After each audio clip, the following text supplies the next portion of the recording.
বিসমিল্লাহির রহমানির রহিম। বন্ধুরা আমার খেয়াল করে শুনেন, যে আলোচনা আমি করতেছিলাম মুসা নবী, এইবার যখন আল্লাহ পাক রব্বুল আলামিন বলে দিলেন মুসা রে, বস্তার উটকি খোলার পরে, বস্তার বান খোলার পরে আল্লাহ বলে মুসা তোমার বিবি এইবার সবগুলো গুণ দেয় নাই। বন্ধুগণ ভাইরা আমার, আপনারা যদি থাকেন, আমি আজকে আপনাদেরকে নতুন একটা ডিজিটাল একটা ওয়াজ শোনাবো। আড়াইজন নবীর ওয়াজ। কয়জন নবী? কয়জন? জীবনে শুনছেন আড়াইজন নবীর ওয়াজ? এটা বানানোর কথা না, কোরআন হাদিসে বলে কয়জন নবীর ওয়াজ? আড়াইজন। থাকবেন না যাবেন গা? হ্যাঁ, আড়াইজন নবীর ওয়াজ শুনছেন এই পর্যন্ত? আড়াইজন নবীর ওয়াজ শোনাবো। আড়াইজন নবীর ওয়াজের ভিতরে অনেক মজার ওয়াজ আছে। বন্ধু আল্লাহ বলে মুসা তোমার বিবি এবারে সবগুলো গুণ দেয় নাই, গুণ রেখে দিয়েছে। মুসা নবী এত রাত হয়ে গেলেন। মুসা নবী এইবার গুমের বস্তা নিয়ে তার বাসায় চলে গেলেন। মুসা নবী বিবিকে গিয়া বলে, বিবি, মুসা নবীর স্ত্রী আবার ইয়ার ফাঁকে আরেক বাড়িতে চলে গেছে। মহিলাদের কিন্তু দেখেন বেলা আউট নলেজ আছে, এদের বুদ্ধির অভাব নাই। মুসা নবীর স্ত্রী আরেক বাড়িতে গেছে পরামর্শের জন্য। আরেক বাড়িতে গিয়ে আরেক মহিলারা ডাকতে বলে, আফা আফা কি হয়েছে? আমার স্বামী মুসা দুইবার আসছে আমার কাছে গুমের বস্তা নিয়ে, আমি বলে গুম রেখা দিয়েছি। কয় তুমি কি করছো? সব গুম বস্তার ভিতরে উঠাই দিছি, জায়গা জুইয়া পরিষ্কার করিয়া একবারে চকচকা গম গুলো উঠাই দিছি। সিটা গম বাইরেছে, মোনা গম, ধান ঝাললে যেরকম সিটা ধান বাইর হয়, ধান গুনা রেখে দেয়, ওগুলা চুলার ভিতরে জাল দেয়, আগুন ধরে ফালাইয়া দেয়। কয় ওই যে সিটা মোনা গম যেন বাইরেছে এগুলা রেখে দিছি, আর বালা গম চকচকা গম গুলো সব বস্তা উঠাই দিছি। এইবার যদি তোমার স্বামী মুসা আসে, মুসা নবী আসে, তুমি সিটা মোনা গুম জানা রাখা দিছো, এইগুলা আর একটা বস্তার ভিতরে প্যাকেট কইরা ওই ভালো বস্তার ভিতরে বইরা দিলা। ঠিকই তিনবারের কালে মুসা নবী ফিরাইছে। আবার মুসার ভিতরে আগে গেছে কঠিন রাগ। মুসা নবী বিবি মুসা নবীর স্ত্রী যখন পাশের বাড়ি থেকে এই পরামর্শ নিয়ে আসলেন, আসার পরে সিটা মোনা গুম সুন্দর করে একটা প্যাকেটের ভিতরে উঠাইয়া সুন্দর করে বস্তার ভিতরে উঠাই রেখে দিয়েছে। মুসা নবী আসছে, অনেক রাগ হয়ে গেছে, চোখ দুটা বড় বড় হয়ে গেছে। মুসা নবী আসার পরে ডাকতে বলে, বিবি, ও বিবি আমার, আল্লাহর দেওয়া গুণ তুমি কোথায় রাখছো বলো, তোমার তো সাহস কম না। মুসা নবীর স্ত্রী কয়, হুজুর, আমি আসলে আল্লাহর দেওয়া গুণ একটা গুণ আমি রাখি নাই, কিন্তু এই গুণগুলা পরিষ্কার করার পরে যে সমস্ত চিটা মোনা গুণ বাহির হয়েছে, এই গুণগুলা শুধু আমি রেখে দিয়েছি। হুজুর এই যে ধরেন, এই গুণ দিয়ে আমি আলাদা একটা প্যাকেট করে আপনার এই বস্তার ভিতরে উঠিয়ে দিলাম। মুসা নবী ওই গুণ নিয়ে তোর বাহার হাজির। আল্লাহকে ডাকতে বলে, বাবা, এইবার দেখেন সমস্ত গুণ আমি এনেছি। আল্লাহ পাক রব্বুল আলামিন ডাক ডাকায়, মুসা রে, বস্তার মুখ খোলো। বস্তার মুখ খোলার পরে দেখে যে বড় বস্তার ভিতরে ছোট্ট একটা প্যাকেট দেখা যায় গমের। আল্লাহ বলে, মুসা, এই যে বড় বস্তার ভিতরে ছোট্ট একটা প্যাকেট দেখা যায়, এটা কিসের প্যাকেট? মুসা নবী একটা বলে, মাবুদ গো, আমার বিবি এই গমগুলা রেখে দিয়েছিল, এই গমটা হলো চিটা মোনা গম, তাছাড়া কোনো গম আমার ঘরে নাই। আমার বিবি এই গমগুলো রেখে দিয়েছিল, এই গম দিয়ে চুলার ভিতরে আগুন ধরাবে, এই কারণে কেন এটা কোনো কাজে রাখবে না। আল্লাহ বলে, মুসা রে, তোমার বিবি যদি গেলে চিটা মোনা গম রেখে দিতে পারে, আমি আল্লাহর দেওয়া গমের ভিতর থেকে যদি চিটা মোনা গম বাহির হইতে পারে, আর এই গম যদি তোমার বিবি রাখতে পারে, ওই গম দেওয়া যদি গেলে তোমার বিবি চুলার ভিতরে আগুন ধরাইতে পারে, তোমার কোনো মায়া, তোমার বিবির কোনো মায়া লাগবে না, দয়া লাগবে না। তাহলে আমি আল্লাহ পাক রব্বুল আলামিন আদমকে সৃষ্টি করেছি, আদম যদি গেলে আমি আল্লাহর হুকুম হাকাম না মানে, আমি আল্লাহর কথা না শুনে, আমি আল্লাহ এত মহব্বত করে আমি আল্লাহ তাদেরকে সৃষ্টি করেছি, তাদেরকে আমি আল্লাহ বানাইছি এত যত্ন করে। আল্লাহ পাক রব্বুল আলামিন বলেন, মুসা রে তুমি জেনে রাখো, আমি আল্লাহর হুকুম যারা মানবে না তাদেরকেও আমি আল্লাহ জাহান্নামে দিতে আমি আল্লাহর কোনো মায়া লাগবে না। বুঝে আসছে কথা? বুঝছেন? আল্লাহ বলে, মুসা রে আমি আল্লাহ তোমার ঘুমের ভিতর থেকে যদি চিটা মোনা গম বাহির হইতে পারে, সেই গম যদি গেলে তোমার বিবি চুলার ভিতরে আগুন ধরাইতে পারে, তোমার বিবির যদি কোনো মায়া না লাগে, মহব্বত না লাগে, আমি আল্লাহ এত যত্ন করে মহব্বত করে ভালোবেসে আদমকে আমি আল্লাহ সৃষ্টি করেছি। আমি আল্লাহর হুকুম হাকাম যদি না মানে, আমি আল্লাহর কথা যদি না শুনে, আমি আল্লাহ তাদেরকেও জাহান্নামে দিতে আমি আল্লাহর কোনো দয়া ময়া লাগবে না। এইবার মুসা বলে, মাবুদ গো আপনি 8টা জান্নাত বানাইছেন, 7টা জাহান্নাম বানাইছেন। এইবার আমি মুসা জানতে পারছি, প্রশ্নের উত্তর আমি জবাব পেয়ে গেছি। আল্লাহ জান্নাতে কাদের দিবেন, জাহান্নামে কাদের দিবেন। বন্ধুগণ ভাইরা আমার, মাহফিলের ভিতরে যারা এসে বসে নাই তারা কি জান্নাতে যাইতে পারবো? ওয়াজ তো ঘরের দিকেও শোনা যায়, আপনারা তো করতে পারতেন, হুজুর ঘরের দিকে ঘর শুনবো, ওয়াজ যাবো না, বলেন ঘর থেকে শোনা যায়, হুজুর বাবা আসলাম দিয়ে শুনবো।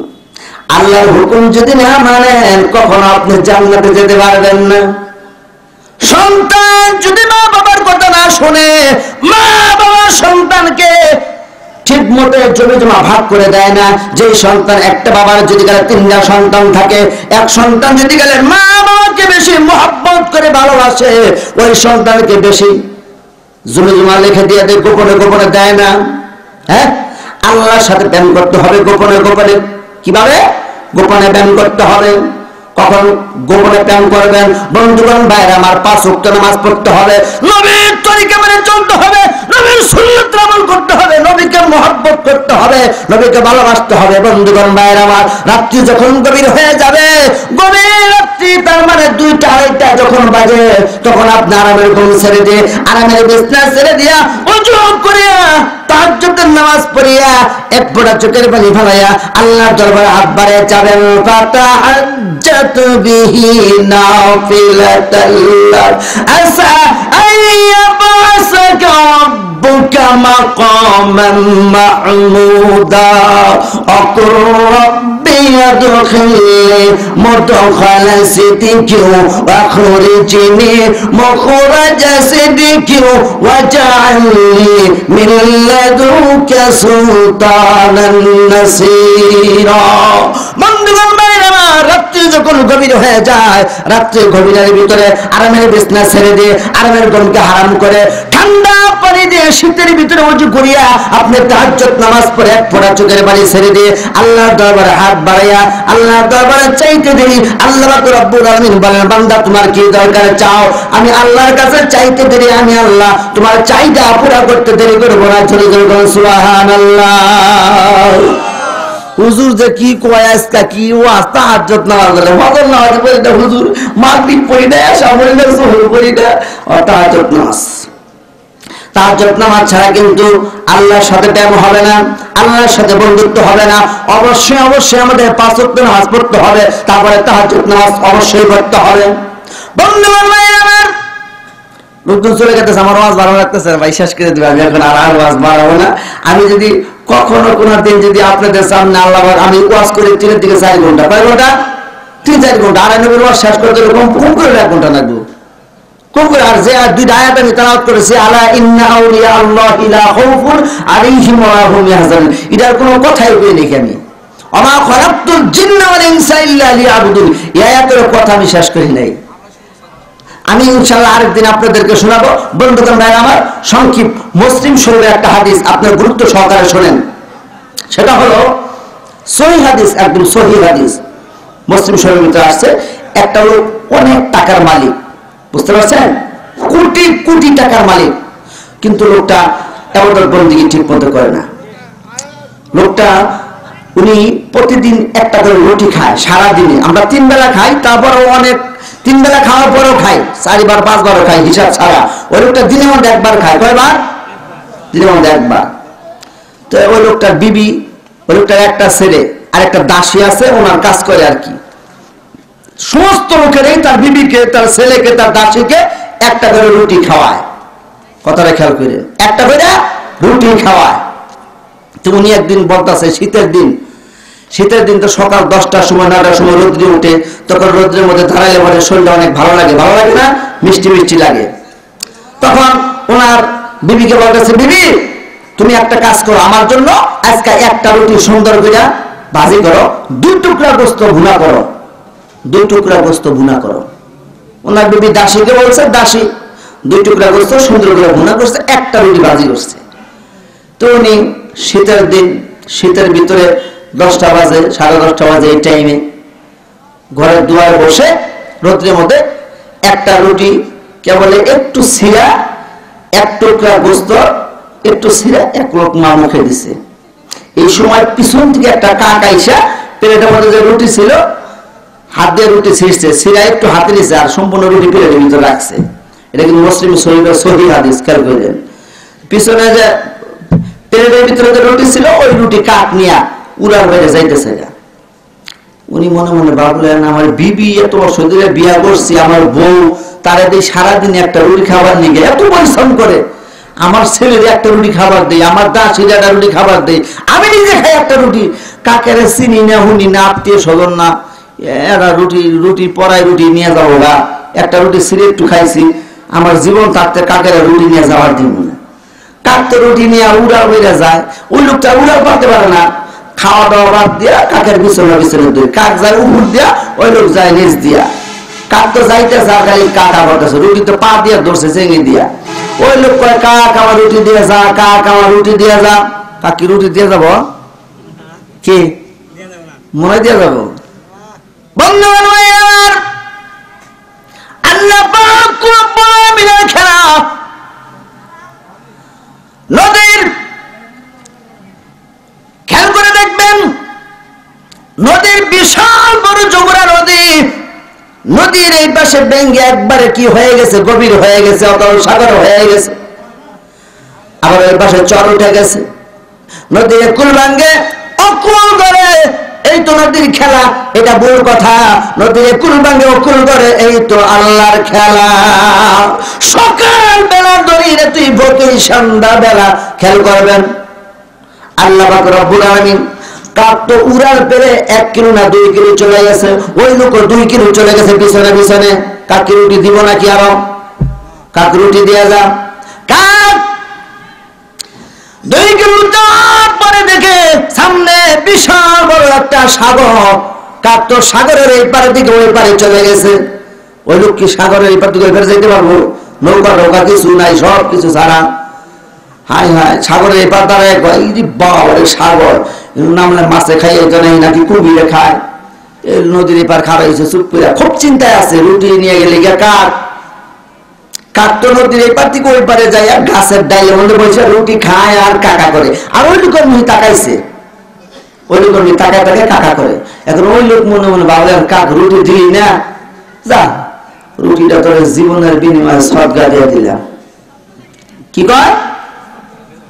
জীবনের বিনিময়ে আনতে পার না দেখে কিন্তু দিচ্ছি, আনতে পার, আনার ব্যবস্থা থাকলে কিন্তু আর জীবনে সরকার দিত না, দিত? হ্যাঁ। এই সময় মালাকুল মউত এসে হাজির। কি হয়ে গেছে? মালাকুল মউত এসে হাজির। ওই লোকটা ওই মুহূর্তের ভিতরে দুনিয়ার জমিন ছেড়ে চলে গেছে। ওই লোকটাকে সমস্ত লোকজন দৌড়ে এসে গোসল করাইস, কাফন পরাইস, জানাজার নামাজ পড়াইস, দাফন কাফন শেষ করছে। বন্ধুগণ বাইরে আমার খেয়াল করে, ওই লোকটার যখন লোকজন কবরের কাজ শেষ করে লোকজন দূরে চলে আসছে, সঙ্গে সঙ্গে মুনকার নাকির কবরে চলে গেছে। কবর গিয়া কি কয়, মার রব্বুকা, তোমার রব কে ছিল? ওই লোক কয়, কাক আমার রুটি নিয়ে গেছে। কি কয়? কাক আমার রুটি নিয়ে গেছে। কেননা মৃত্যুর কয়েক সেকেন্ড আগে তো এই দৃশ্যই ওনার নাকি। যে লোকটা 5 ওয়াক্ত সালাত কায়েম করে, সকাল বিকাল আল্লাহর কোরআন তেলাওয়াত করে, ওই লোকটা কিন্তু ঘুমের ভিতরে কোরআন তেলাওয়াত করে, এগুলোই কিন্তু স্বপ্নে দেখে। ঠিক কিনা? যে লোকটা ফুটবল খেলায় গুলি থাকে, ঘুমের ভিতরে তার স্ত্রীর একটা লাঠি মেরে খাটের দিকে ভাড়া দেয়, গোল কে গেছে, গোল। তার মানে কি স্ত্রীর এমন নাতি মারছে স্বপ্নে, স্ত্রীর খাটা দিয়ে হয়ে গেছে গা, পুইটা ভাঙা গিয়ে গেছে গা। ওরে বাবা, বলছিস উইটা দেখা যায় বউরের খাটের দিকে নাতিতে ভাড়াই দিচ্ছে। হায় হায় সর্বনাশ, আমার ভুলে গেছি, আমি তোমার দিইনি, আমি তো ঘুমে দেখতেছি গোল দিতেছি, জোরে শট মারছি, শট মারা যায় রাখছে। ঠিক আল্লাহর কোরআন যারা তেলাওয়াত করে, যারা 5 ওয়াক্ত নামাজ পড়ে, যারা আল্লাহর কোরআন তেলাওয়াত করে, তারা কিন্তু স্বপ্নে ঘুমের ঘরে দেখে আলহামদুলিল্লাহি রাব্বিল আলামিন আর-রাহমানির রহিম মালিকি ইয়াউমিদ্দিন। তারা কিন্তু ঘুমের ভিতরে স্বপ্নে কিন্তু তারা এগুলাই করে, কোরআন তেলাওয়াত করে। আর যে লোকটা নামাজ কালাম পড়ে না, যে লোকটা গান গায়, ওই লোকটা কিন্তু ঘুমের ভিতরে গানে গায়। গান গায় না? গান গায়। বন্ধুগণ ভাইরা আমার, আপনাদের এই যে মাদ্রাসা, এই মাদ্রাসায় একজন তালেব ইলম ছাত্রদেরকে যদি আপনারা মহব্বত করতে পারেন, ভালোবাসতে পারেন, মাদ্রাসাকে মহব্বত করতে পারেন, একটা ছাত্র যদি ভালো আলেম হইতে পারে, একজন ছাত্রের বিনিময়ে আপনার এলাকার যত লোক আছে সমস্ত লোককে আল্লাহ রাব্বুল আলামিন তার ওসিলা করে আপনাদেরকে মাফ করে দিবেন। জোরে বলুন সুবহানাল্লাহ। অনেক কথা আমার বলার ছিল আজকে, অনেক কথাই ছিল, অনেক কথাই ছিল বলার, কথা হারাই গেছে আপনাদের ভাইয়া। এত লোকজন বন্ধুগণ ভাই আমার খেয়াল করেন, ওই লোকটার কবরে মুনকার নাকির চলে গেছে। মুনকার নাকির জিজ্ঞাসা করে মার রব্বুকা, ওই লোক বলে কাক আমার রুটি নিয়ে গেছে। মুনকার নাকির কয় এইরকম লোক তার কবরে কোনোদিন পাই নাই, কাক আমার রুটি নিছে। একবার, দুইবার, তিনবার জিজ্ঞাসা করার পরে আমাদের মাহবুদের দরবারে চলে গেছে। মাহবুদ গো, আপনার বান্দা বলে, আমি বলি মার রব্বুকা, বলে কাক আমার রুটি নিয়ে গেছে। কাক আমার রুটি, এটা বুঝলাম না, এটা কি ব্যাপার? আর মাহবুদ ডাকতে বলে মুনকার নাকির রে, আমার বান্দা দুনিয়ার দিকে বিদায় হওয়ার কয়েক সেকেন্ড আগে একটা রুটি না, আদানো রুটি কাকের জীবনের বিনিময়ে সদকা দিয়েছিল। আমি আল্লাহ এই কারণে আমার বান্দার জীবনে যত গুনাহ ছিল, আমি আল্লাহ আমার বান্দার तमाम জীবনের সমস্ত গুনাহ আমি আল্লাহ তখনই ক্ষমা করে দিয়েছি। জোরে বলুন সুবহানাল্লাহ। আল্লাহ নবীর মাদ্রাসা, এখানে মহব্বত করলে, টাকা পয়সা দান খরচ করলে কি আল্লাহ মাফ করতে পারে না? করবো না? টাকা পয়সা না দিলে উঠবেন না, দোয়া করে দিবেন। এখনই কেন আছেন ভাই, কত 10,000 টাকা তুমি হুজুর, আমি মাদ্রাসা বেশি লোক নাই তো, এখানে 10,000 চাইলাম, বেশি বোঝাই লোক থাকলে চাইতাম 2 লাখ আর 5 লাখ। লোকই কম, যদি আপনার জান গাতে নিতে আমি একা পড়ে যান লাগবো। এখানে টাকা কমাই দিলাম 10,000 টাকা। কেন আছেন ভাই, কর মাত্র 10,000 টাকা দিবেন, এমন লোকের আছে বলেন হুজুর আমি 10,000 টাকা দিব আমার আব্বা আম্মার নামে। এইভাবে বান্দা পিটাইতেছে, এই মুহূর্তের ভিতরে 10,000 টাকা মাদ্রাসায় স্বীকার করেন। আল্লাহ পাক রব্বুল আলামিন সব দেখেন, দেখেন না? আল্লাহ কি দেখতেছেন না?